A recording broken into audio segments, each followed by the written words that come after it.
তুমি কি সার্ভিস করো কি? না আমি বেকার মানুষ, টাকা উঠতে হবে। এত ঘুরে বেড়াচ্ছ তো টাকা কোথায় পাবে? টাকা ওই ঘুরতে ঘুরতে যে বাবা লোকনাথের কাহানি শুনেন সবাই। এই বাবা লোকনাথ এই পৃথিবীর বুকে আসছে, এসে আমাকে স্বপ্নে আদেশ করেছে।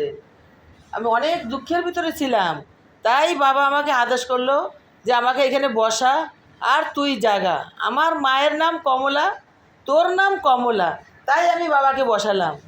বাবা কি বলেছে, আমার কোনো বিচার নাই, শুধু একটাই বিচার, বিড়ি তামাক শুকো জর্দা মদ গাঁজা ব্র্যান্ডি ছলবাজি চলবে না, মেয়ে ছেলেদের বিলাসিত চলবে না, সুচ পরা ম্যাক্সি পরা হিল পরা নোক রাখা লিপস্টিকের সব বুড়ো ছাটা শীতে ছাড়া সিঁদুর পরা ডুপ্লিকেট টিপ পরা ছোটো হাতা ব্লাউজ পরা নাভি বের করে শাড়ি পরা চুলে রাখা ছাড়া।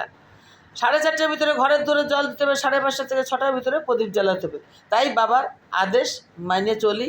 যদি কোনো ভক্তবিন্দুর ইচ্ছা হয় তা মানার চেষ্টা করেন। বলবো